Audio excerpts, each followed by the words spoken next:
All right, so good afternoon, everybody. We'll go ahead and get started. My name is Dalton Suits. I'm the livestock agent in Chatham County. We want to thank you all for coming out tonight to kick off our 2026 North Carolina Small Ruminant Educational Series. So this first meeting will be fully on Zoom, and then we've got three more meetings coming up that Dr. Weaver will tell you a little bit more about. But this is in partnership with the North Carolina Sheep Producers Association. So we'll go ahead and turn it over to Dr. Weaver and let him get started. If you've got any questions, you can post them in the chat. Towards the end of the meeting, we'll have a brief survey that'll pop up on your screen. If you wouldn't mind just filling that out real quick, just lets us know where you folks are joining from, and if you like have any other interest in some more small ruminant programs, what those areas might be. So if you don't mind just filling that out quickly for us, and we'll also have an opportunity at the end to hopefully unmute or put your questions in the chat. So Dr. Weaver, I'll turn it over to you. Sounds good. Can you hear me all right? Yep, sound good. Perfect. Well, welcome everyone. Good evening, and thanks for joining this evening. A good turnout for the first webinar of our series this year, and like Dalton alluded to, little different approach this year. We've done these webinar series for several years now. Historically, they've always been on Zoom, but we're gonna kick things off on Zoom this year, and then go to some hybrid events here for the rest of the spring. So if you live in North Carolina or close to North Carolina and want to come and check out one of these events in person, there'll be some in-person live opportunities here in the following months, and we will still offer a Zoom link as well. So those of you that might be joining from further away or unable to join us in person, you'll still be able to join on Zoom and experience it like you always have. We will be posting the recordings of these on our YouTube page, so these will be available for reference on into the future. So this year with our series, we thought we'd kind of narrow in on some more kind of specific management topics.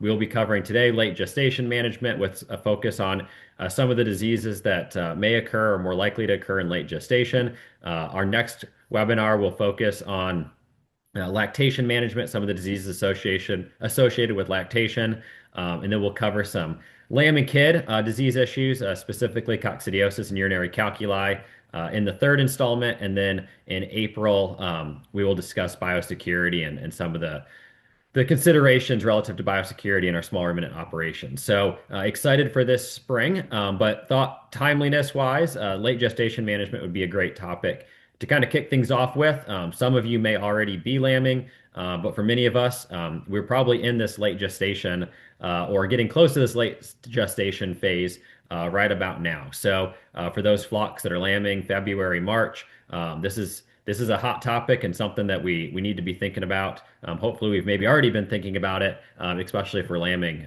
in the next few weeks. So with that, wanted to start off with just a quick reminder about the production timeline, management timeline relative to animal health. You may have seen this if you've seen some of our other presentations on animal health management, but I like to think about things in a production timeline basis. I like to kind of set a calendar relative to when we need to take these different actions relative to being proactive, preventative in our animal health management program. And so those key dates, those key time points in that production cycle, breeding, lambing or kidding, weaning, and then marketing. We think about the timeline, gestation's pretty fixed, about 145 to 150 days. Many of us are probably weaning in that 60 to 120 day range, somewhere in that 2 to 4 months of age. And then depending, all of us are probably highly variable in the age at marketing. So there's some things that we're going to do relative to all of these dates to be proactive in minimizing the disease occurrence on our operation. So I'm just going to add all of them in all at once here. This webinar, we're not going to cover all of these. We have in previous webinars about animal health, other workshops that we've done. Certainly, if you have questions about some of these different steps, you can reach out to us, reach out to your local extension agent, reach out to one of us on the small ruminant extension team, and we're happy to help and provide some clarification on this. But we're going to hone in today on this late gestation time period. So we're looking at that time period, 30 to 45 days prior to lambing or kidding. And so just a note, we need to know when lambing or kidding is going to start so that we know when this late gestation period is going to start. Well, how do we know when lambing or kidding is going to start? That's based on when we turn the rams out, right? Or when we turn the bucks out. And so we need to have that defined breeding season. We need to have a date on the calendar when we turned the males in. We need to have a date on the calendar when we took the males out, and so that we can have that defined lambing or kidding season, and then work backwards from there to determine when that late gestation period is going to start. So if you just leave rams or bucks out year round, I think the first step in improving management would be taking the males out and having that defined breeding season so that we have a resulting defined lambing or kidding season. So we go back from lambing or kidding a month to a month and a half. What are some of the things that we should be doing around that time period? That is the time when we're going to be vaccinating for Clostridium perfringens type C and D and tetanus, shearing if necessary if we're raising some wool sheep, trim feet, and the starter late gestation ration. So we're going to break down each one of these and go into some more detail. This is just kind of a list to get us started. So the first thing we're going to talk about is our clostridial diseases. So the first one, the big one that we're worried about here is overeating disease caused by Clostridium perfringens type C and D. This is an opportunistic bacteria that takes advantage of a disruption in gut microbial populations. If we change the feed ration too quickly, we increase the amount we're feeding too rapidly, and that the normal gut microbial population gets disrupted. These Clostridium perfringens bacteria take advantage of that opportunity and the decrease in pH, the acidity there that is created by that change in ration. Take advantage of that, proliferate, and release a toxin that unfortunately poisons that animal and leads to a relatively quick death.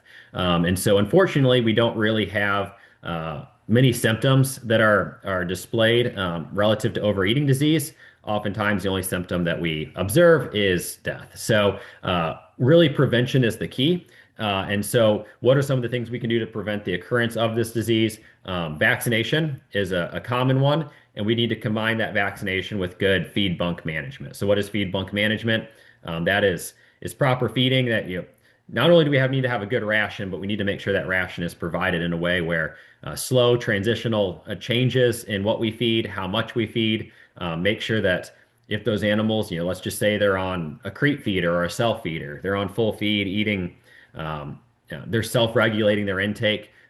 If they were to go off feed, we can't just, you know, very quickly increase that feedback, right? We need to slowly work them back onto feed. So one of my pet peeves is never let the feed bunk go empty, right? If you're feeding lambs or kids, if you've got kind of that feedlot type system, they're on a self feeder, they're self-regulating their intake. If that feeder were to go empty, you need to start the acclimation process all over again. You can't just fill the feed bunk back up because they will ultimately gorge themselves. And when they gorge themselves, they're more susceptible and could possibly die from overeating disease.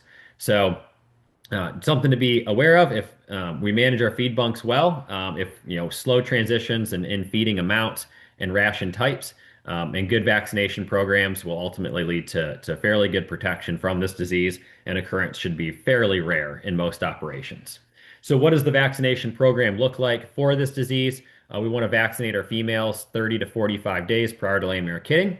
That's going to be their annual booster to this disease for this vaccination. And then we're going to vaccinate the lambs or kids at 30 days of age or thereabouts. That's going to be their initial vaccination, and then we're going to give them a booster 3 to 4 weeks later. So those new animals, those naive animals that have never been vaccinated before, they need 2 shots to be fully protected.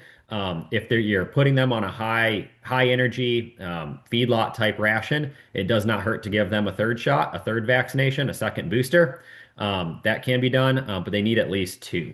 And so those lambs or kids, they're going to get 2 shots. And then those ewes, replacement females, the breeding sheep in your flock are going to get an annual booster once a year. And the best time to give that is just before lambing or kidding.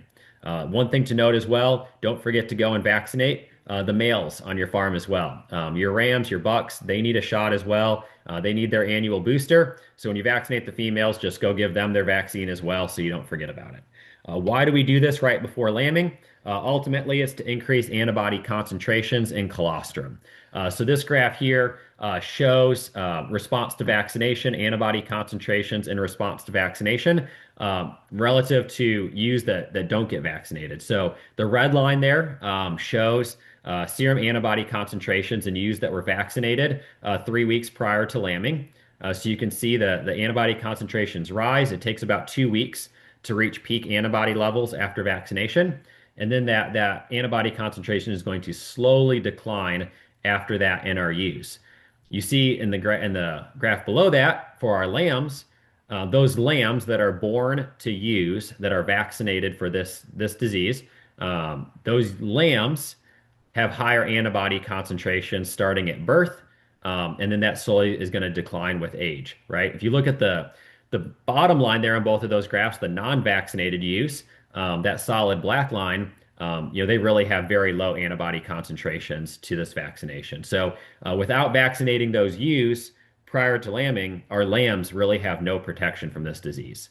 And so very low antibody concentrations, really no protection. So vaccinating the ewes is ultimately going to lead to protective immunity in those lambs through passive transfer. So those lambs are going to consume colostrum in that first 24 hours of life. That colostrum that they consume from their dam is going to contain those elevated antibody concentrations from this vaccination. Those antibodies are going to be able to pass through their gut lining. It's kind of a unique system that happens there in that first day of life. The junctions between their intestinal cells are opened up in a way that allows them to absorb those really big proteins, those big antibodies. They absorb those antibodies. Those antibodies are able to get into their bloodstream and provide through passive transfer protective immunity for those lambs in those first few weeks of life. You see that decline in antibody concentration in the lambs as time goes on. You see weeks from parturition on the x-axis. As we get out to 3-4 weeks of age, that's kind of starting to plateau there, and that's why we provide the first initial vaccination to the lambs when they're about a month old. So through a good vaccination program in the dams, the lambs are really protected for the first month of life. And then we can vaccinate the lambs there when they get to about a month of age. The lambs, when lambs are born, when kids are born, when ruminant animals are born, their immune system is not set up in a way, is not competent enough to be able to respond to that vaccination prior to about 2 to 4 weeks of age. So you could give them a vaccination when they're a day old. It's not going to do anything because their immune system simply doesn't know what to do with it. And so it's really important that we vaccinate the dams so that through colostrum, the lambs are protected, and then the lambs can get protection. They can generate their own immune response through vaccination once they get to about a month of age. In addition to Clostridium perfringens, Clostridium tetani is the other disease we're worried about, tetanus. This is oftentimes included with our Clostridium perfringens vaccination. So typically, with CDT is one of the Barvac CDT is just one of the products. There are other products, Covaccinate, other products on the market as well. Just check the labels and make sure that you're getting protection from both overeating disease, Clostridium perfringens, as well as tetanus, Clostridium tetani, getting them together. And making sure you're getting both of those, or if you, for some reason, if that vaccination doesn't include both, make sure they are getting vaccinated for both of those diseases. So that's one of those really critical things that we want to do about a month out from lambing season. So we're looking in that kind of 3 to 6 week time period prior to lambing to get them vaccinated. The other thing that we might do, if we have sheep that produce wool, this is a great time to shear. So my goal is to shear ewes 30 to 45 days prior to lambing, assuming reasonable housing accommodations exist. Obviously, if you don't have a barn, no protection. A lot of us here in this southeast part of the world are about to deal with a winter storm this weekend. I probably wouldn't shear ewes and then stick them outside for the next 7 days. It is not going to be very favorable to have shorn ewes outside right now. And so I'm not saying shear them regardless. I'm just saying shear if you have proper shelter and accommodations for those ewes. But shearing does provide a lot of benefits. Shearing prior to lambing provides a lot of benefits. So wool holds a lot of moisture, and that moisture creates a very wet environment in the lambing barn. It increases the incidence of respiratory disease. And you have to replace bedding that much quicker. Just kind of creates a wet, musty environment that's not very favorable for animal health. So by removing that wool, shearing that wool off, it dries up the barn, and that helps quite a bit. It improves pen space. That wool alone takes up quite a bit of space, so getting that shorn off can help quite a bit. Ewes can feel the lambs, so when they lay down, especially if you're putting them in jugs, it's a relatively small space to begin with. You get that wool taken off, and the ewes, if they were to lay down on a lamb, they're more likely to feel that lamb and stand back up rather than crushing or suffocating that lamb. Shearing actually will increase the birth weights on lambs, which this is kind of an interesting relationship. May not be super straightforward at first, but by shearing those ewes about a month to a month and a half prior to lambing, it actually increases their appetite. It chills them just a little bit, makes them feel better, and increases their appetite. Well, when they eat more, they consume more nutrients. And when they consume more nutrients, those nutrients go to fetal development, and we have stronger, bigger, more vigorous lambs at the time of lambing. So it can actually increase lamb survival kind of indirectly through improving birth weights. And then ultimately, it's going to improve fleece quality. So that wool can get a break in it, a weak spot, if a stressful event occurs during its growth. And so lambing lactation is a stressful event. So if that fleece is not shorn prior to lambing, it's going to get a break in it. And then when we do shear it later on in the year, it's going to have a weak spot in that fiber. So from a fleece quality standpoint and an animal health standpoint, it is advantageous to shear those ewes prior to lambing. This is a great time to trim feet. Get ahead of those things that are gonna, it's gonna be a busy time of year coming up, right? Lambing is approaching. Once lambing gets started, it's a pretty busy time, right? Taking care of lambs, any potential bottle lambs, just dealing with all the things that come and are associated with lambing season. So it's things like trimming feet. If you can just take an afternoon and or a Saturday and get the feet checked, get them trimmed, get any foot issues taken care of. Get that done and behind you before lambing season even starts. You're just kind of set up for success, right? You don't want to be in the middle of lambing and then have ewes that are limping and having to deal with that on top of all the lambing issues. The other thing is if you have ewes that do have some scald or rot that aren't walking very well, if they're not walking very well, they're probably not eating very well. And if they're not eating very well, they're not getting the nutrition that they need to be in good shape for lambing season and producing healthy lambs. So we need to get those feet trimmed, make sure they're sound and walking well.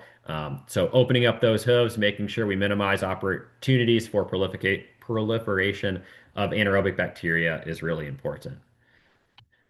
The other thing, and it wasn't on my slide there because this is really something we should do prior to getting used bred. But one thing to be cautious of, aware of, and maybe manage through biosecurity is the presence of abortion diseases during late gestation. So chlamydia and campylobacter, also known as vibriosis, these diseases can cause obviously abortions.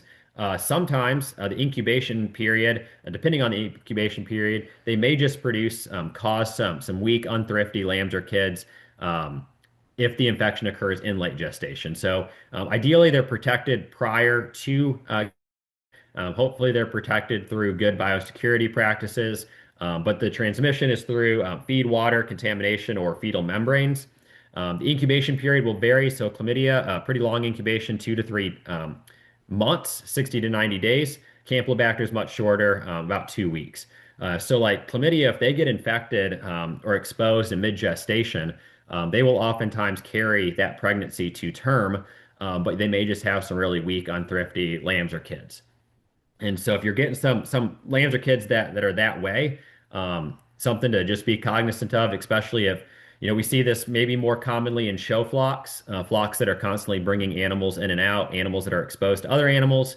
They're more likely to be exposed to these diseases. So good biosecurity is a great starting point for minimizing the occurrence of abortion diseases. Typically, if one of these things infects one animal, it's going to infect a lot of animals, and we can unfortunately get what's called an abortion storm, where we have a significant number of abortions that occur in a pretty short time period. And at that point, there's not a whole lot you can do. I would work with your veterinarian. If you think you are having issues here, they can do some testing and they can recommend some treatment. some plans to maybe minimize those losses. Unfortunately, once it gets started, sometimes there's just not a whole lot you can do. So prevention is really key with these diseases as well. So, really, the rest of the presentation here is going to focus on nutrition because nutrition is the key to success and in late gestation, in lambing, and in lactation. So, I'm a big believer in good nutritional management during this time of the year. I probably care more about nutrition in late gestation than even I do in lactation, right? I want those lambs, those kids, to get off to a good start. I want them to be healthy and vigorous when they're born, get up and nurse. I want that ewe to have milk the day she lambs, and we need to, or we can help with that through good nutritional management. So, some of the consequences of poor nutrition, pregnancy toxemia. We're going to talk about some of these, so I won't go into too much detail now. Pregnancy toxemia or ketosis, hypocalcemia, so low calcium levels or milk fever, retained placenta issues, and then those all can occur in the ewe, and then we can have some unthrifty lambs or kids as a result of low birth weights, inability to feed multiples through poor milk production that can lead to some orphan or bottle lambs or kids, poor growth and development in lambs and kids as a result of that decreased milk production, excessively thin ewes and does, which will lead to increased parasite susceptibility and potentially mastitis occurrence if we're not managing nutrition right through that lactation period. So we're going to talk more about mastitis in a few weeks in Chatham County when we have our next event. But some of these other issues we're gonna cover here this evening. So good nutritional management is the key to success. So it starts with nutrition. So, pregnancy toxemia or ketosis caused by a negative energy balance during late gestation. So, essentially, fetal development is demanding so much energy and protein, more energy and protein than what the ewe is taking in on a daily basis. And so she gets in this negative energy state where she's breaking down her own energy reserves to supply nutrients for those growing lambs or kids. This is more common to occur in user does carrying multiples, and it's more common to occur in younger user does versus older user does. So young ewes, young does carrying multiples are at the greatest risk of pregnancy toxemia. That increased uterine size is also going to restrict just total. You think about abdominal space is limited, right? So as those fetuses grow, the uterus takes up more space in that abdominal cavity. So we have decreased space for rumen capacity, which is going to compromise the ability to consume feed during this high demand time period. So this is kind of a graphic to illustrate that that fetal development takes up space away from the rumen. So we have kind of a restricted volume there to put feed. At the same time, two-thirds of fetal development happens during late gestation. So rapidly growing fetuses require lots of nutrients, and we need to be able to get those nutrients into a relatively small, confined space. So, what do we do about that? How do we manage that? Managing body condition is a great place to start. We need those using adequate body condition as they enter into that late gestation time period. We don't want them too skinny, but we also don't want them too fat. They need to be kind of the happy medium. And so, if we just go through a quick review of body condition score changes throughout the production cycle, they should be at their greatest body condition score at the time of lambing or kidding. You don't want them fat, but they should be about average body condition score, slightly above. So this would be on a 5-point scale. So 3.5 to a 4 body condition on a 5-point scale at the time of lambing or kidding. They're going to immediately lose that weight, that fetal weight, and then enter lactation, where they'll typically lose some weight through lactation, wean at about 2 to 2.5 on body condition score. So they'll be a little bit thinner. We don't want them too thin, but they will be on the thinner side at weaning. They enter that dry period where we have plenty of time to add back body condition. The goal at breeding is for them to be around a 2.5 to a 3 on body condition score, and then build back body condition score through mid gestation, entering into late gestation, going through that 3 to 3.5 on body condition score, maybe getting back to a little bit closer to that 4 range at the actual time of lambing or kidding. So, body condition score again is really critical to setting those animals up for long-term success in terms of having healthy, vigorous lambs or kids, and also being prepared for that lactation period. So lamb survival is related to ewe condition at the time of lambing or kidding. And so the x-axis here shows ewe condition score at lambing. relative, and then lamb survival on the y-axis. The twin lamb survival is in the lighter gray line there on the bottom. Single lamb survival is the darker black line there on top. And so you can see that if the ewes are just having singles, body condition score doesn't matter too much, right? Survival's pretty good on singles. Even those ewes that are a little bit thinner can typically raise a single just fine. Where we start running into a lot of problems is on the twins. So twin borns, those litters of multiples, we start to run into a lot of issues when we have ewes in thinner body condition score at the time of lambing. So lamb survival really starts to decline in those ewes that are excessively thin. If they're in a body condition score of 2 to 2.5 at the time of lambing, lamb survival may only be in that 50 to 60% range. So not very good. So to make sure we have good survival on those twin-born lambs, we need to make sure they're in a body condition score up north of 3 to get it, approaching closer to that 4 range, so that they have the adequate energy reserves to supply the nutrition they need for raising those litters of multiples. So nutrient requirements for, I have this listed for does. I also have a slide here for ewes. So this is a 130-pound doe raising twins, kind of an average size doe raising twins. The blue bars here represent maintenance requirements. The orange bars represent late gestation requirements, and the gray bars represent lactation requirements. And so you'll notice here, this is pounds of nutrient required. This is not a percentage. This is total pounds of energy, of dry matter, energy, and protein that are needed. So TDN, total digestible nutrients, that's our metric for energy. So when you see TDN listed there, think about that as energy requirements for those animals. And then CP would be crude protein. And so if we're just gonna just kind of ignore dry matter right now. The primary objective here is to make sure we're meeting energy and protein requirements. And you'll notice that we think about energy requirements in our goats are actually the greatest in late gestation. They need more energy in late gestation, more energy every single day in late gestation than they do any other time of the year. And so energy requirements are relatively low during maintenance. They increase during late gestation and remain high during lactation. Same trend is true for protein, right? Relatively low during maintenance and increase that protein requirement in late gestation and then lactation. If we do want to think about it on a percentage basis, so the dry matter numbers that's a percentage of live weight. That's why the numbers look so small. TDN and crude protein are listed as a percentage of dry matter intake. So you'll see again during late gestation, the density of energy in that ration needs to be at its greatest. They require the most energy dense ration during those last 30 to 45 days of gestation. And if you look over at protein requirements also increase in late gestation on a concentration basis and remain high.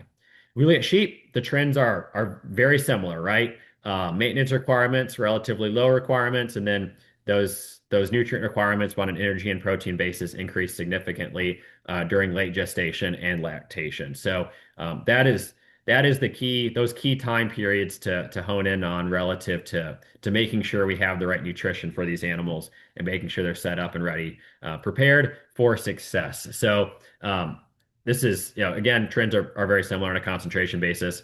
We need a more energy dense and more protein dense ration as we get into late gestation and lactation.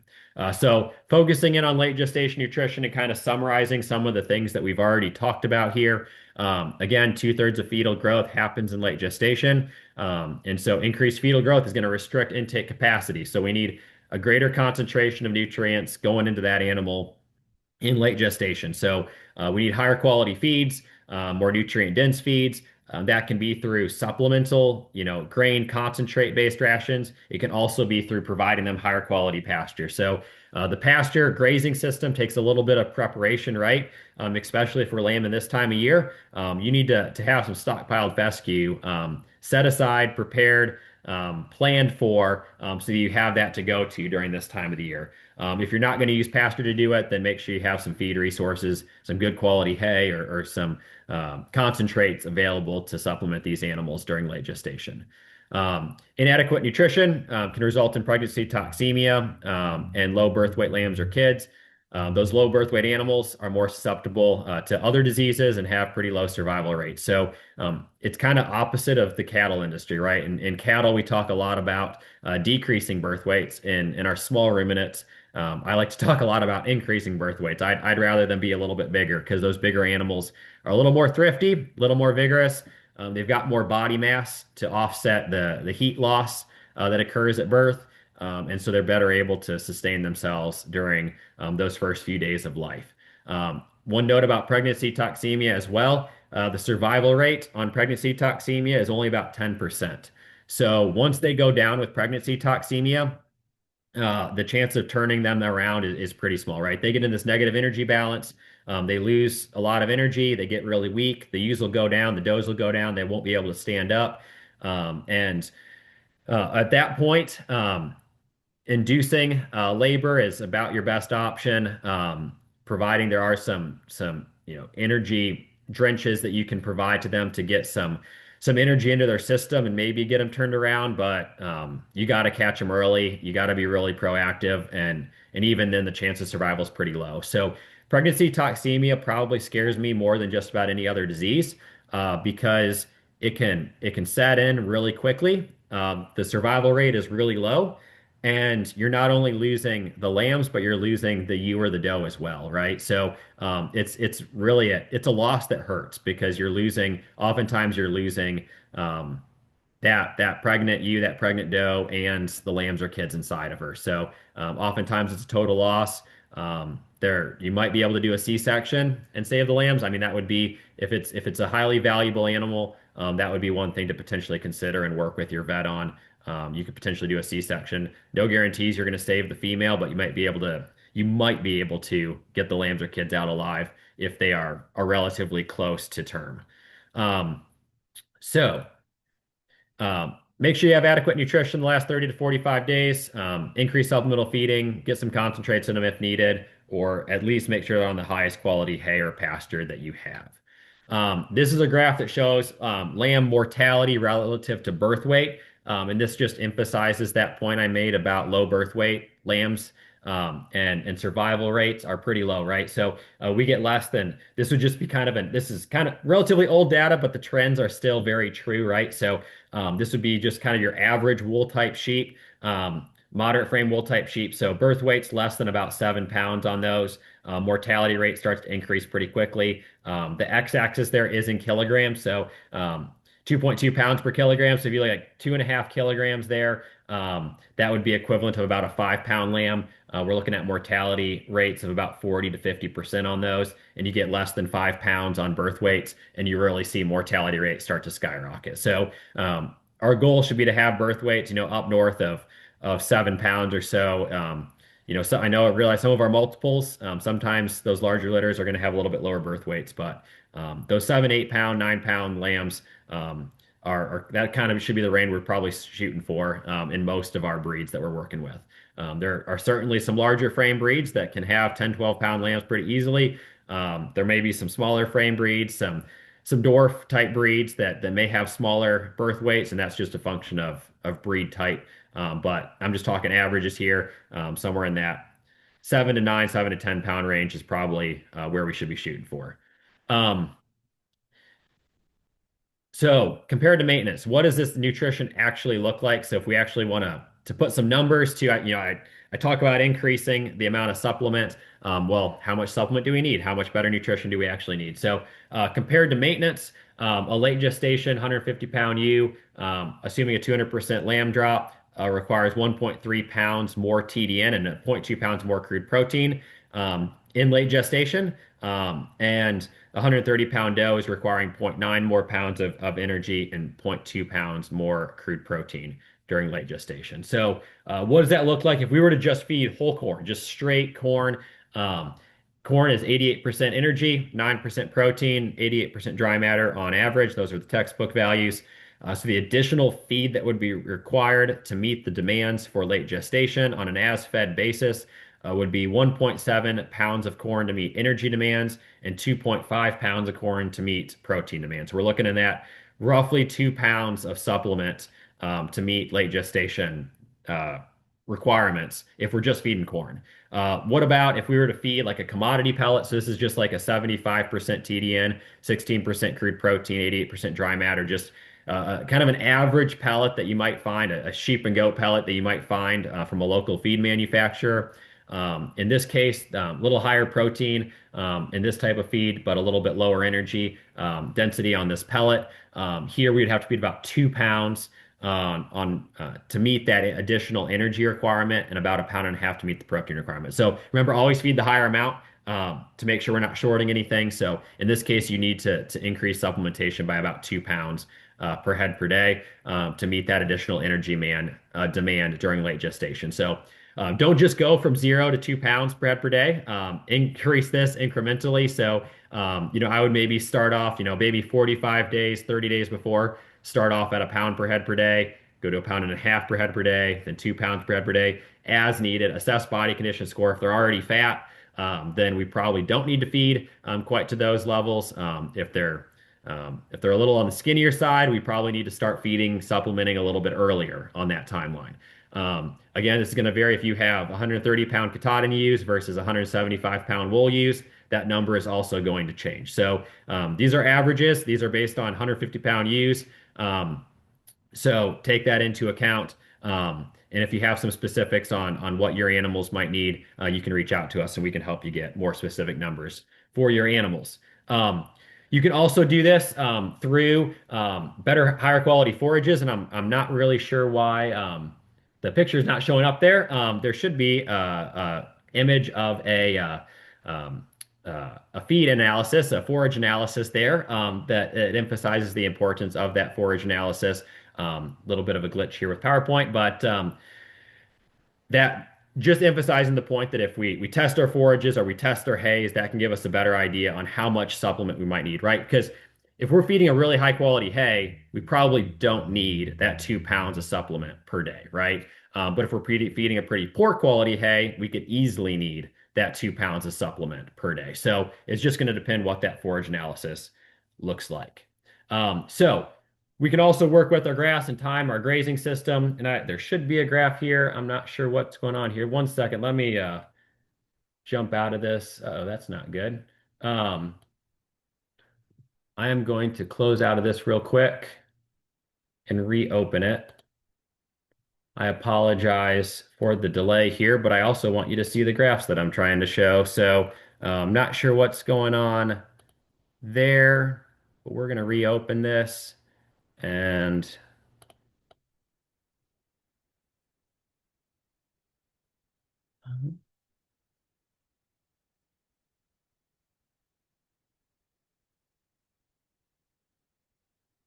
let's give this another try here. We're going to jump forward.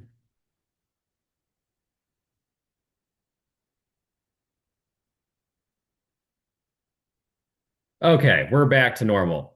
Um, that looks a lot better. Dalton, Adam, are we seeing the right thing? Does that look good now? Yep, we can see it. Looks Awesome. good. I'm not sure what happened there in the middle of all of that, but things started disappearing. So get your hay tested. Work with your local livestock extension agent if you don't know how to get your hay tested. It is the biggest bang for your buck that you can invest. And so great tool, great information to have. Highly recommend getting those feedstuffs tested, especially during these really critical time periods in our management system. So there we go. There's the graph that I'm looking for. So this is a cool season, tall fescue forage growth curve. So if we are more of a grazing based operation, maybe we don't want to have to supplement as much or at all. We really need to time our lambing.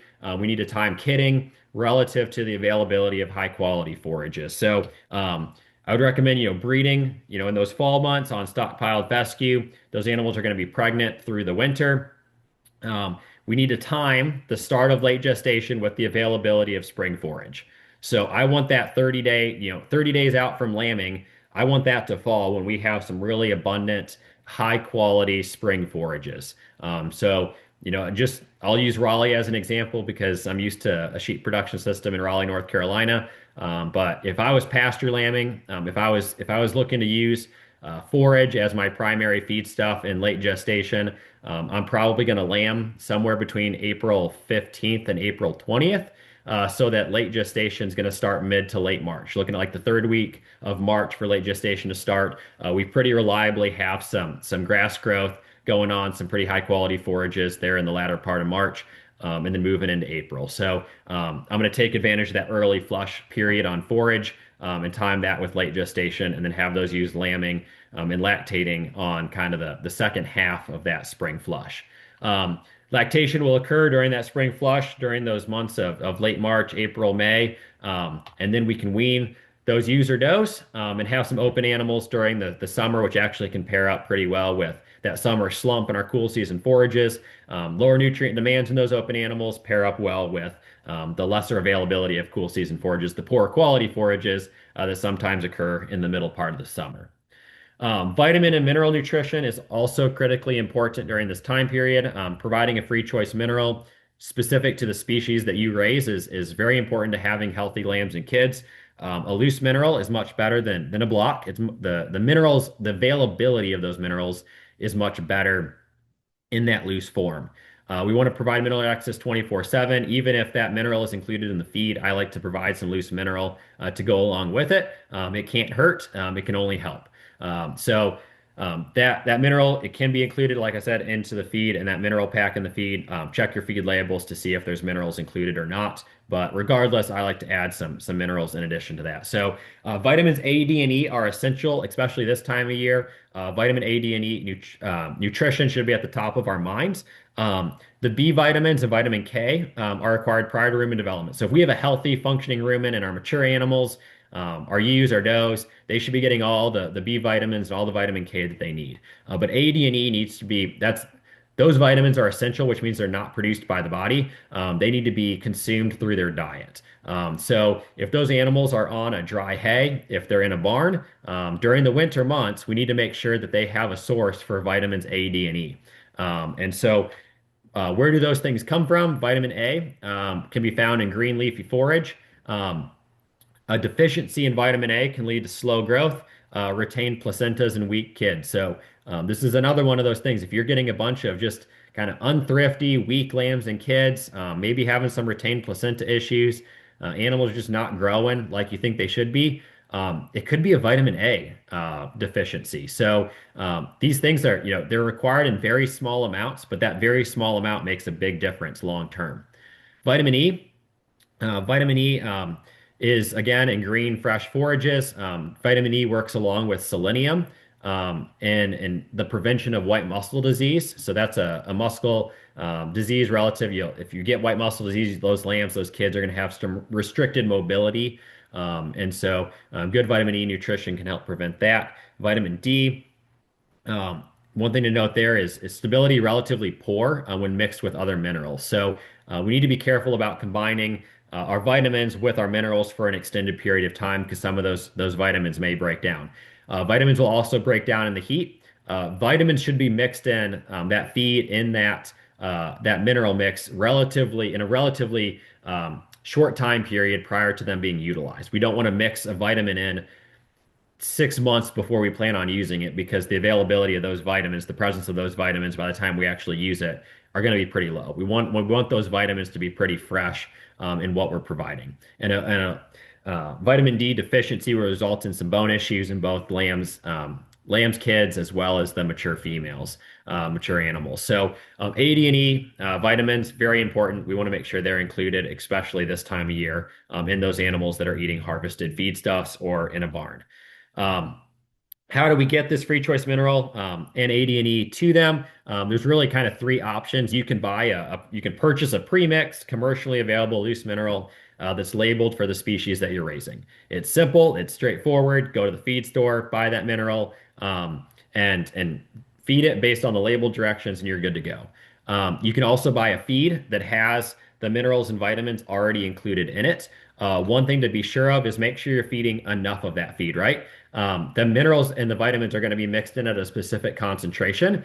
But obviously, if I'm feeding 1 pound per head per day of that feed versus 2 pounds per head per day of that feed, that's going to significantly impact how much vitamins and minerals those animals are actually consuming every day. So if we're solely relying on our feed to be the source of our vitamins and minerals, we need to make sure we're feeding enough of that feed. And so we can find out check the feed tag. That label should give you feeding directions to make sure they're getting enough of the vitamins and minerals. And that's why I always say it doesn't hurt. in addition to the feed, provide a loose mineral source as a secondary source of vitamins and minerals, just to make sure we're getting enough to them. You can also buy a vitamin and or mineral premix. It's a concentrate that you just mix with plain salt. So that's what the picture here kind of illustrates that. Just one example of that, you can just buy plain salt at the feed store and then order these concentrate premixes, and then just follow the labeled instructions. It'll say right on the bag exactly how to mix them, mix it all up, and that can be provided as a loose mineral source as well. Wanted to really quickly touch on coccidiosis prevention, and Dr. Glennon is going to talk a lot more about coccidiosis in March when we meet in Johnston County. But just wanted to talk about coccidiosis prevention relative to late gestation, because if we start coccidiosis management in late gestation, it kind of sets us up for success. So, nutrition plays into coccidia management. Good nutrition leads to a good, healthy immune system, right? We can also feed these coccidiostats that are going to minimize the number of oocytes in the environment that are spread in the environment and minimize the chances for infection and exposure in our young lambs and kids.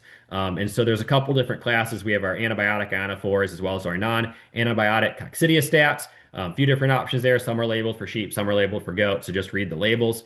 But starting pregnant females on these coccidiostats prior to lambing or kidding will help in cleaning up the environment, kind of providing a clean, coccidia-free environment for those lambs or kids to start life in, right? So, lambing or kidding is a stressful time period. These coccidiostats don't work overnight. They take several weeks of feeding before they start, really working. So we need to start well in advance. So if we're starting a late gestation supplement, if that supplement includes a coccidiostat, that'll help in kind of setting the lambs or kids up ultimately for success later on down the line when they're eventually born. The other thing to think about is that ewe or is that doe thin just because she's at the bottom of the pecking order, right? It goes back to body condition score.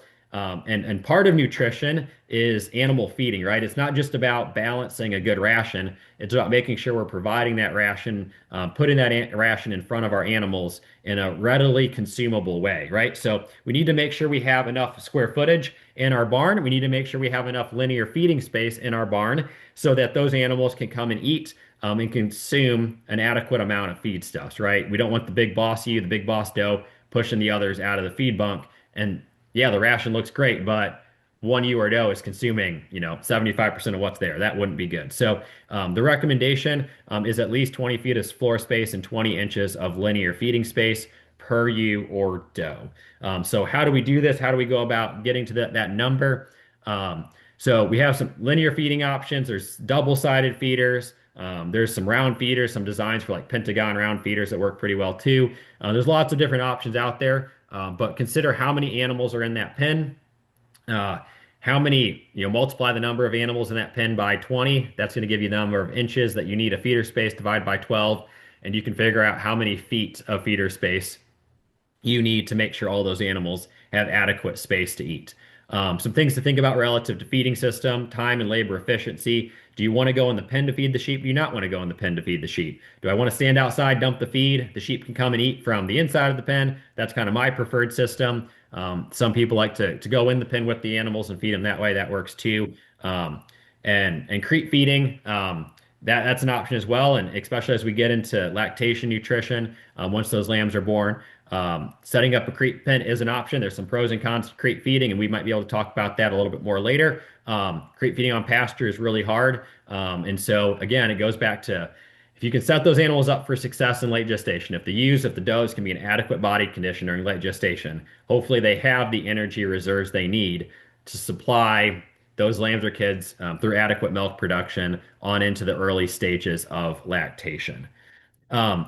Another option would be, these ad libitum feeding systems. So that 20 inches of feeder space, that reference there is to limit feeding, right? So I'm going to go in once or twice a day and I'm going to dump feed in that feed bunk. All the animals are going to come and eat at one time. The alternative is we feed a total mixed ration, a ration that is in front of those animals 24/7. They have all day to come and eat. By doing that, by providing that feed available 24/7, we don't need as much feeder space because those ewes will take turns coming and going from that feed bunk. So instead of 20 inches per ewe or doe, through an ad libitum feeding system, we actually only need 6 to 8 inches per ewer dose. So it drastically decreases the linear feeding space per animal. Decreases feeding time as well, which can be of benefit. The challenge is this probably sounds great right now. I haven't started talking about the challenges with this system. Challenges often occur, and the reason we don't see this system utilized very often in most of our production systems here in North Carolina is just simply the infrastructure that's needed to make it happen, right? So to mix this ration, you need a mixer wagon, and that the output of that mixer wagon needs to match your feed bunks. Are you feeding on the ground? Are you feeding up in the air? What's the discharge like on that mixer? That needs to be taken into account. Harvesting, making those ensiled feedstuffs, storing those ensiled feedstuffs become a major challenge for most small ruminant operations. There's a greater chance of listeriosis, which can cause abortions and cause ewes to go down, similar to pregnancy toxemia. Neurologic issues will develop, and so that's a concern. And so listeriosis can develop relatively quickly in these ensiled feeds, and our sheep and our goats are very susceptible to listeriosis. So really, long story short, it only works with very large flocks or flocks that are managed in combination with cattle. If you're already feeding your cattle a silage-based ration or a haylage-based ration, there's certainly an opportunity to devote a little bit of that feed to those small ruminants. Those cattle are ultimately keeping the bunk face fresh, keeping that feed fresh every day, just because of the volume that cattle eat every day. And the small ruminants can kind of help eat some of that. But if you're purely small ruminants and you don't have any large ruminants, typically I wouldn't even recommend trying a silage-based ration until you're at that 3 to 500 U number. So if you're bigger than that, certainly something to consider. If you're less than that, I'd probably stick to the dry feeds and the more of the limit feeding type system. Another thing to just keep in mind is environmental conditions. We can read the textbook values all day long, but ultimately, what those ewes needed today when it's 55 degrees outside relative to what they're going to need on Monday morning when it's in the single digits are very different, right? So extreme weather is going to impact those nutrient requirements. Energy requirements increase in cold temperatures. So the lower critical temperature for a shorn sheep is 50 degrees. And the lower critical temperature for a sheep with 2.5 inches of fleece is 28 degrees. So again, it goes back to when are we shearing, timing shearing, what are the infrastructure, housing resources that we have if we are going to shear to make sure those animals have the nutrition they need, that they're not going backwards because of excessively cold weather. Providing some additional supplementation above and beyond what the textbook says is sometimes needed during these excessively cold temperatures. Shade windbreaks will help offset some of those additional requirements. So that should be something that should be considered as well. And having a palatable water source is very important too. Some housing considerations in late gestation. Um, Facilities, make sure you have, I can't emphasize it enough. Be prepared, think ahead, and kind of set yourself up for success, right? If you're going to be lambing in 2, 3 weeks, you're probably already behind if you haven't gotten your lambing facilities set up and ready to go, or at least have a plan to do so. So think ahead, plan ahead, make sure you have an area, a lambing facility with adequate ventilation, proper number and size of lambing jugs, a good feeding system prepared. Make sure you consider air turnover rather than just air movement. So we want fresh air coming into the barn, old air going out of the barn. All of these little nuances are going to ensure that we have a successful lambing or kidding season and minimize issues relative to a number of different diseases from pneumonia to coccidiosis to a lot of other issues that could arise as soon as we start overcrowding a barn and not having good ventilation systems and health protocols in place with that facility. So my next slide was supposed to show you the signups, the registrations for our future webinars.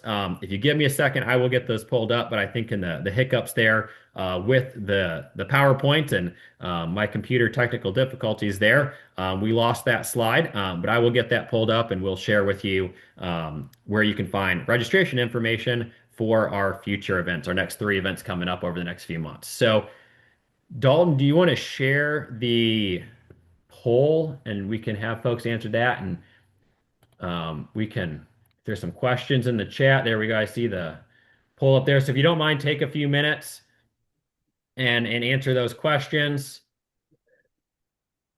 Yeah, so the poll should be launched. It should just five short questions if you guys don't mind filling that out real quick for us.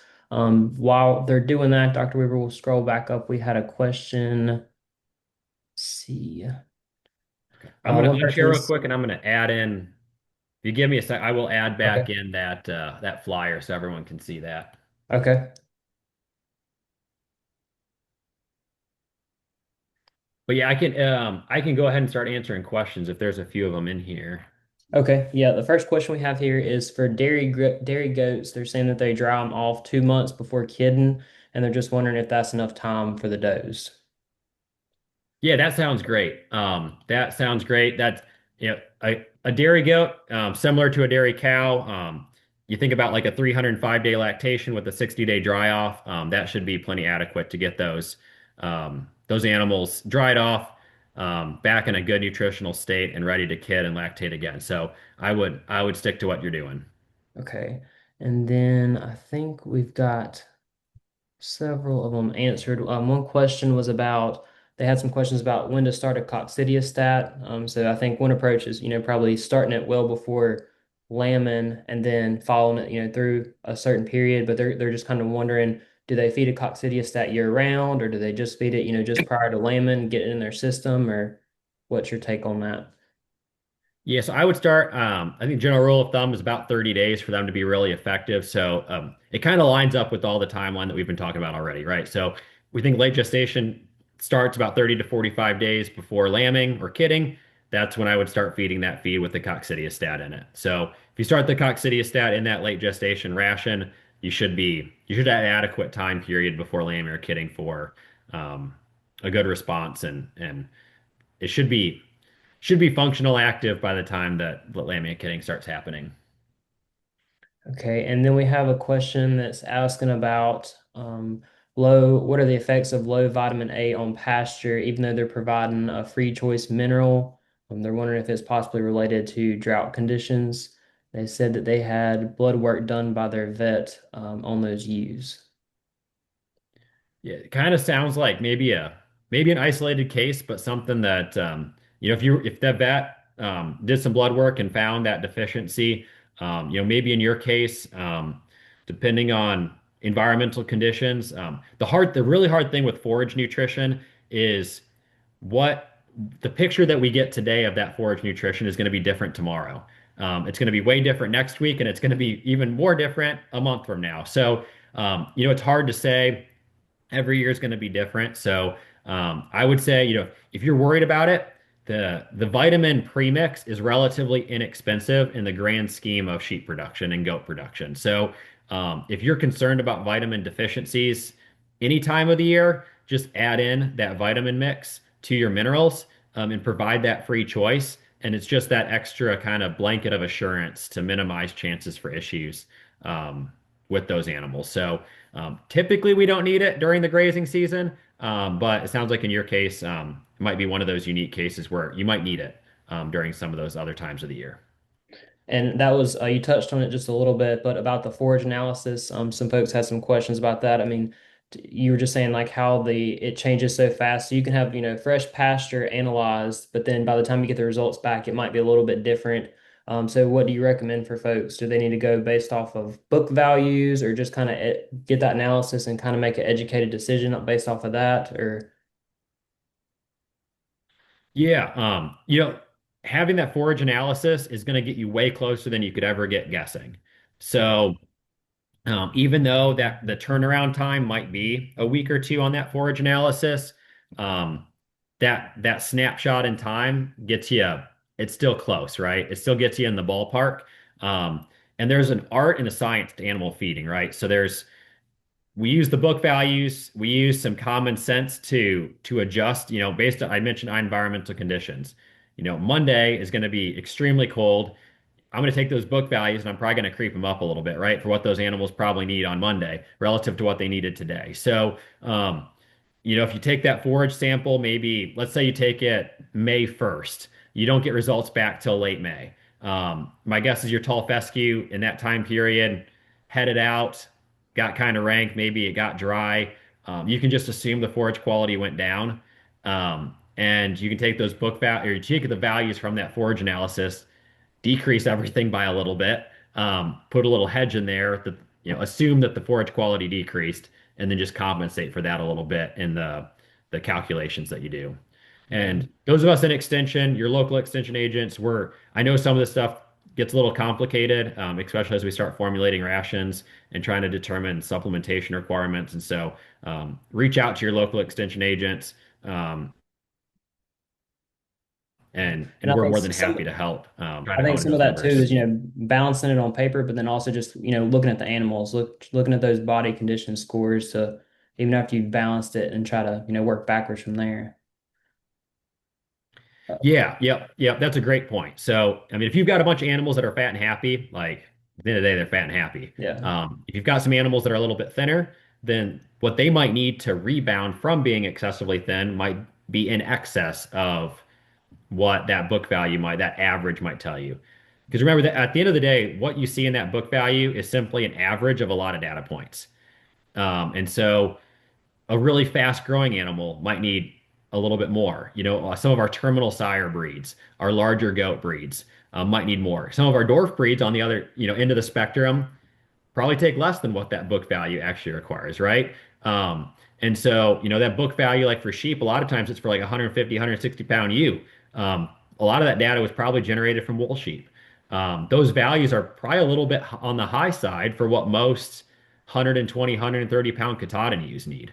And so, yeah, take the book values. It's a great starting point, and then take into account the animals that you're raising, what they weigh, what their body condition is, what their state of production is, what your environmental conditions are, to be able to kind of tweak and adjust those numbers to meet the demand for that time period. Okay. We've got another question that's asking, they're talking about antibiotic resistance and kind of the guidance that we have now. And I guess they're kind of wondering about, feeding a coccidiostat, if they should kind of follow that same guidance or what's kind of the take currently on using coccidiostats. Yeah, so that's a great question. So we worry a lot, and we have a lot of data on anthelmintics. So our nematode dewormers. Those we have a lot of data on to show the buildup of anthelmintic dewormer resistance, right? Unfortunately, on the coccidia side, we don't have that. And so right now, the best recommendation we have is feed it strategically. Like I don't like feeding it to mature animals. They do not need it year round. Um, they're going to get it in late gestation. They might get it some during lactation, and then they're not going to get it for the rest of the year. The lambs are going to get it during the growing phase of life, and then they don't need it anymore. So feed it strategically. I would say don't just feed it 365 days a year. Feed it when they need it, and don't feed it when they don't need it. Coccidiosis, and I don't want to steal Dr. Glennon's spiel here in a few weeks, but coccidiosis is opportunistic. It's going to be more prevalent in younger immunocompromised lambs and kids. That's where we're there. They're at the greatest risk, right? We very rarely run into coccidiosis issues in mature animals. And so the mature animals, really, we're feeding it strategically during certain times of the year to minimize infection rates in our lambs and kids. So that would be kind of my best recommendation on coccidiosis, but great question there. Okay, let's see. We've got some more questions here. A lot of them are related to coccidia. Okay. Yeah, so if you're interested in coccidia, I don't want to go too far into down that rabbit hole tonight, but I encourage you to get signed up for our March 3rd program. If you're near Johnston County and want to come in person, encourage you to do so. You can also join online there March 3rd, and that'll be, I know urinary calculi and coccidia issues are a very hot topic, a commonly brought up topic and issue, especially with our kids. And so looking forward to that discussion that evening. So just Yeah. hang tight, more to come there.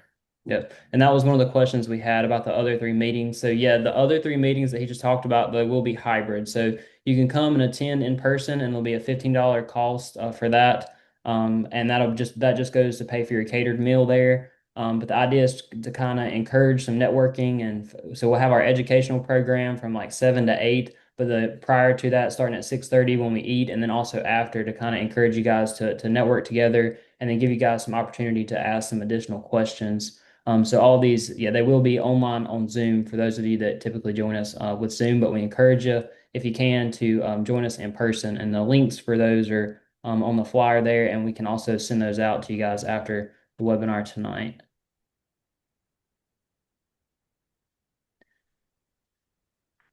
I'm not seeing. So there was a couple messages in here relative to milking goats, milking ewes. Please read the labels on anything you give to those lactating animals. If you're utilizing that milk for cheese production, consumables, consumption-based items, please read the labels and feed according to labeled instructions to make sure you respect any withdrawal times that those products may have. COVID related. So that product is a coccidiostat. It competes with thiamine for uptake in the brain. And so we can run into some thiamine deficiency and polio issues if we're using a lot of that. So hopefully we're not having to use a lot of that in our use. Hopefully we're feeding a feed through coccidiostat, one of those that I listed here on the presentation. Hopefully we're not having to use Colorid in our late gestation animals. But that is something to be aware of and to work with your vet on if you're having to use that product for coccidia issues. Um, There's another question about best recommendation for selenium deficient areas. Yeah, so our state is a selenium deficient area. So again, it goes back to having a good mineral mix is going to be essential to making sure those animals have adequate. Our feeds will have some selenium, but our feeds are limited in how much selenium they're legally allowed to have in them. So then providing some additional mineral, that mineral will have some selenium in it. And then BOCI shots are pretty commonly given, which is a selenium and vitamin E supplement given to newborn lambs and kids. That is a uh, controlled uh, mineral vitamin supplement. And so you need to work with your veterinarian. It is under prescription. And so you need to work with them to get that prescription to be able to purchase that product. Although pretty much all vets understand that those of us as livestock producers need some BOCI around lambing and kidding time. Let's see, there was one question about a ration adding, I guess, too much weight to their lambs. So I guess we need to clarify a little bit. So a ration would just be like balancing. So if they're on pasture, how much nutrition are they getting from pasture? And then if you're feeding like a supplement, how much nutrition are they getting from that? So we're looking at like energy, protein, vitamins, and minerals, and we're balancing to see, what the ration needs to be. It might be that you don't need any supplementation. So that word ration just means you're balancing their intake to see whether there is a deficiency there or if there may be a surplus and you might need to back off of something.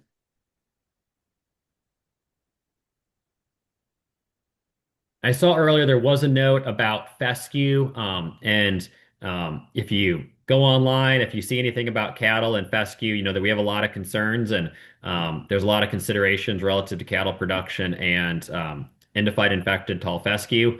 One of the blessings we have in the small ruminant industry is our small ruminants are not nearly as impacted with fescue as our cattle species. So, and generally, hair sheep seem to be less affected than our wool sheep. So. Something that it can still affect them in the exact same ways it impacts cattle, but it's usually just not as severe. So it's something to be aware of, cognizant of, but typically not like a life or death type issue that we think of it kind of in the cattle world. So that is a blessing for those of us small ruminant producers. So we got a question that come in. Any thoughts on poured molasses protein tubs as a mid late gestation supplement? Yeah, so I get a lot of questions about tubs, and it's one of those classic extension. It depends answers typically. It just depends on your context, right? Um, if you have sheep or goats, if they're in a barn, if you're already feeding a concentrate feed every day, if they're on some pretty decent hay, I'm not sure how much extra benefit the tub provides. If you're in a grazing system and you have pretty poor quality forage or you have pretty poor quality hay and you don't want to maybe supplement as much grain, then those tubs may provide a pretty good nutritional resource to help offset maybe the poor nutrition that they're getting from their forages. So it really depends. I know some folks that use them and love them and have a lot of success with them. I know folks that, plenty successful and have never used one. So it just kind of depends. So um, there's a lot of kind of opinions and thoughts on the tubs, and I can see both sides. They had a question about when will we know when the recording's available. So once we get that posted, we'll send you guys out an email to everybody that's registered when we have that posted.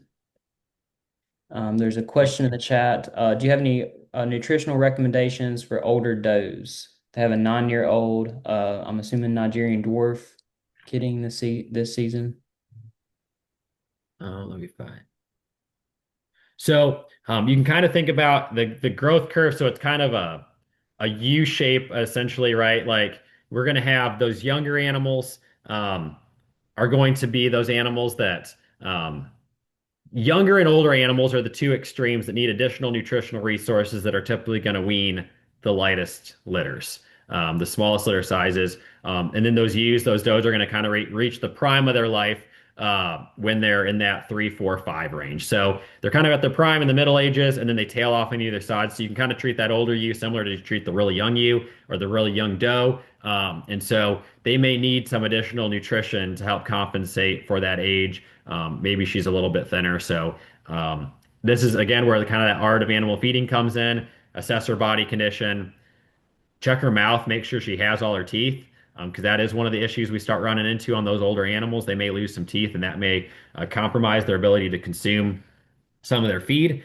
Um, but you may need to increase the supplementation just a little bit, considering her age.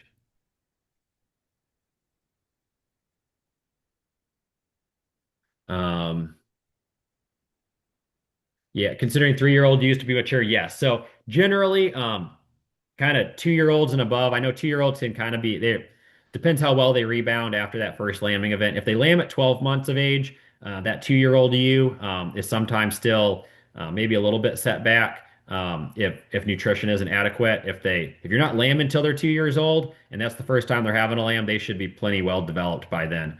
And so going into that 3-year-old year, they should be in really good shape, and I would certainly consider that to be a mature ewe. If you're going to lamb ewes out at 12 months of age, your nutrition program needs to be on point because those 10-month-old ewe lambs, those 11-month-old ewe lambs that are entering late gestation, they are still growing themselves. They have multiple fetuses growing inside of them, and there's a lot that's asked out of them, right? So nutrition needs to be very good if you're going to be breeding and lambing out yearlings. Um, There's another question that's asking about if there's any research on the nutritional value of native grasses. yeah, so it goes back to my previous answer to the forage question.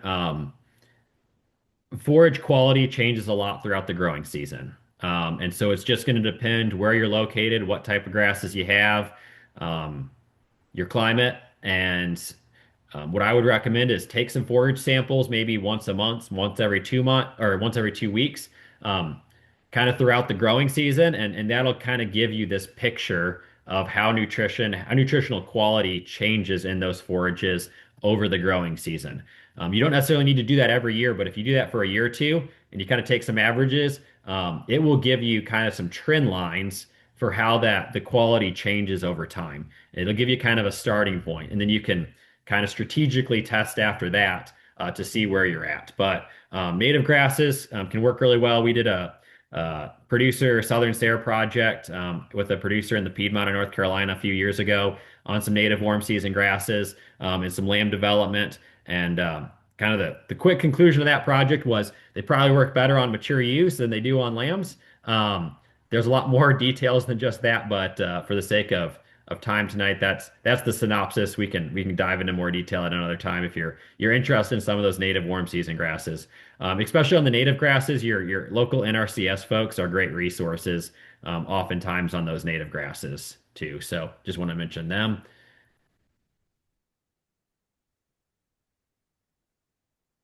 I thought I saw one more on here that I might have missed.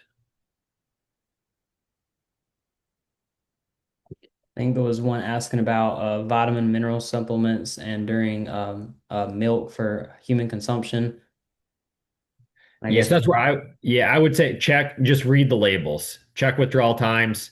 Um, I don't want to be liable for leading you astray on specific products. So read the label. The label will tell you what the withdrawal times are on consumable on you during lactating animals for consumable milk.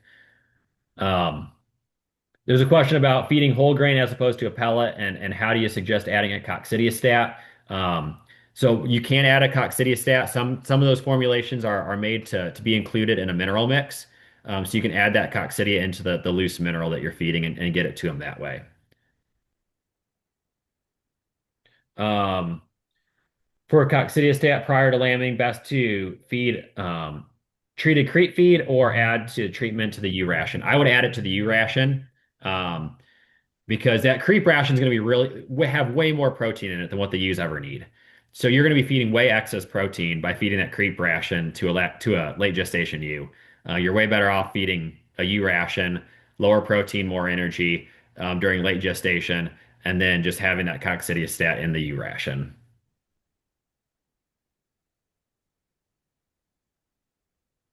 Question about the best reference book for raising sheep.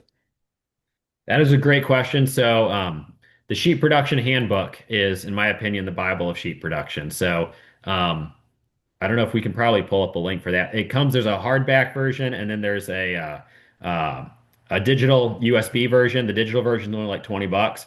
And it has everything you ever need to know about raising sheep. So, that is my go-to. There's also there's a nice book, especially if you're relatively new.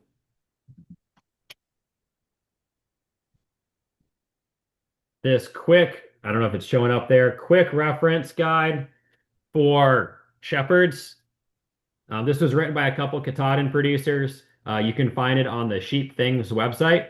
This is a great reference book. It's not nearly as dense, nearly as large as the entire sheep production handbook, and provides a lot of great resources, especially for beginning producers. So that is another great resource as well that I'll recommend.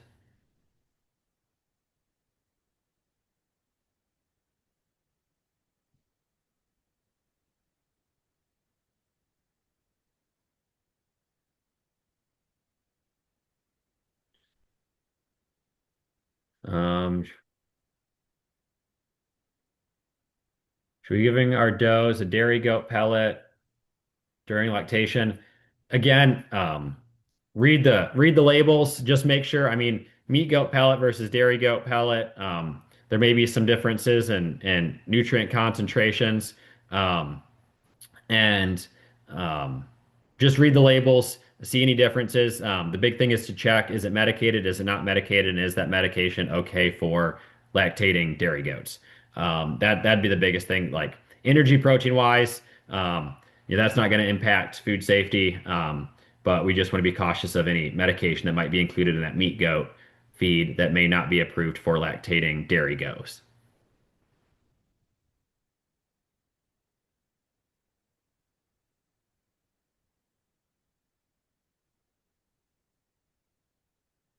Second book title. So that is the quick reference guide for shepherds.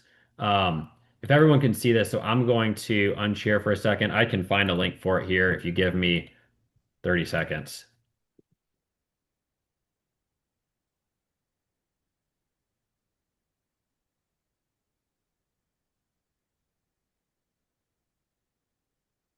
While he's looking for that, is there any other last minute questions that you guys want to put in the chat?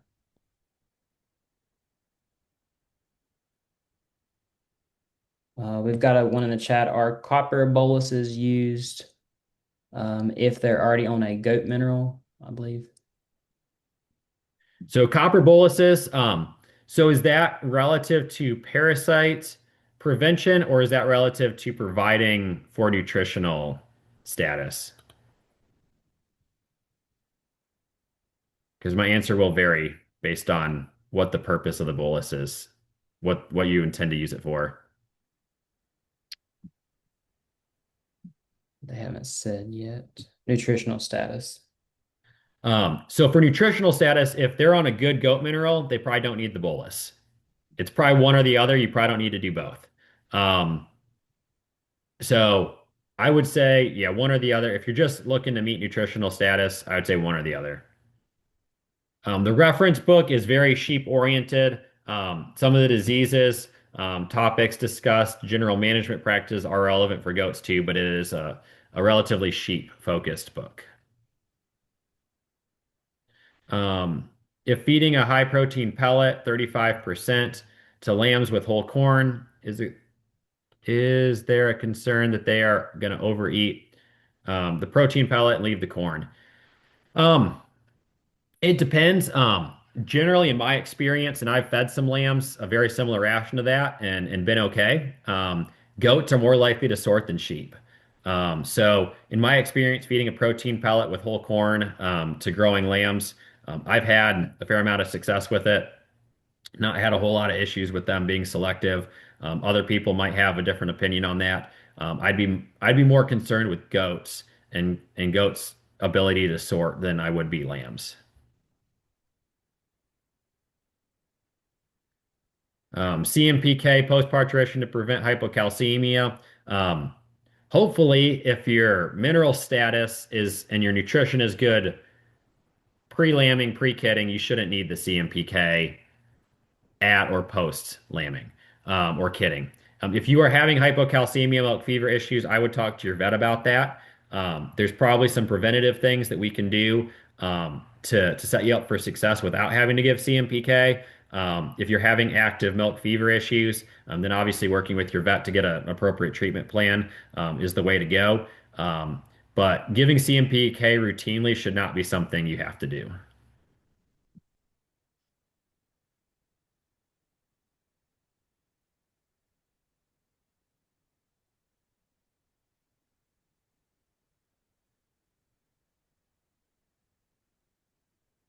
Any other final questions?